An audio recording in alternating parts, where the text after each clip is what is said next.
Good afternoon. Phil Lindeman with your news from Avalanche Physical Therapy on Krystal 93.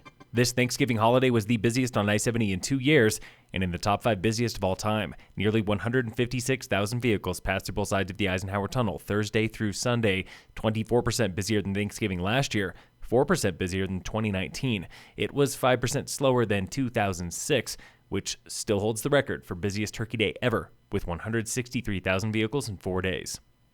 CDOT is done tearing up I-70 for winter, except for here in Summit. Crews will continue repaving work on westbound I-70 between Silverthorne and Frisco from now until the snow flies. Expect delays up to 30 minutes all this week. Work at the Eisenhower Tunnel, Vail Pass, and Glenwood Canyon are on hold for the season.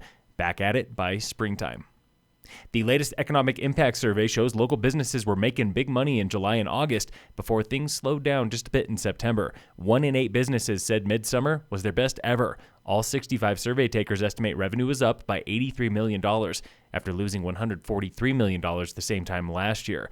But staffing is still a problem. Half of those businesses say they are understaffed, meaning longer hours for employees, shortened hours for customers, and fewer services than pre-pandemic.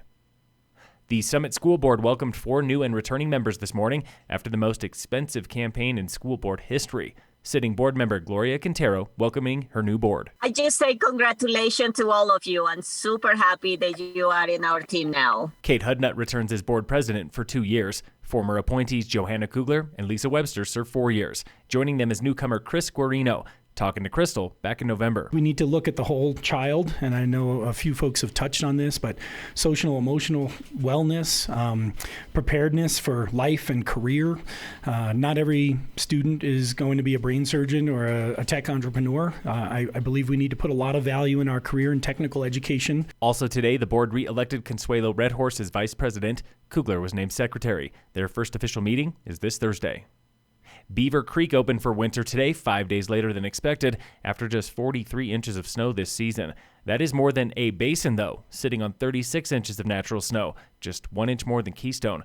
Copper's got the most in Summit this winter, 59 inches of natural. Forecast calls for another warm, dry week from Colorado west to the coast. Park City is hurting bad, just 10 inches natural snowfall this season. Brighton and Solitude are barely open in the Salt Lake City area. Lake Tahoe resorts haven't seen snowfall in 3 weeks, forcing all but 3 of them to push back their opening days. Things are looking better a little bit up north. Jackson Hole reports a 25-inch base, and Big Sky is open with 300 acres. That's one of the most in the U.S., but a measly base of just 11 inches. You gotta leave the states if you want snow this week. 2 feet at Whistler in the past week, with another 1 to 2 feet on the way. They've had 95 inches total this season. In sports, World Cup ski racers are coming to Beaver Creek right now for the expanded Birds of Prey races. Krystal's Tony Morrow explains. Birds of Prey organizers are picking up the Lake Louise downhill that was canceled last week due to a lack of snow. With the last-minute change, there will be a downhill this weekend on Saturday and Sunday, while 2 Super Gs will be on the hill Thursday and Friday. Tony Morrow, Krystal 93 News. Out in Killington, Vermont yesterday, Mikaela Shiffrin tied a World Cup record without hardly knowing it. That speed and precision got you your 46th slalom victory, which ties you with legend Ingemar Stenmark for the total in a single discipline. How meaningful is that mark? I actually didn't know the record. I won't say it's not meaningful. It certainly is, but I'm trying not to focus on those numbers. She trailed Slovakia's Petrovlova by 2/10 in the first run before beating her by nearly 8/10 in the final run. The question is, can I actually go faster? And on my top speed this run, I don't know if I can ski faster slalom than that. Shiffrin is not scheduled to start in Beaver Creek this weekend. She was talking with NBC.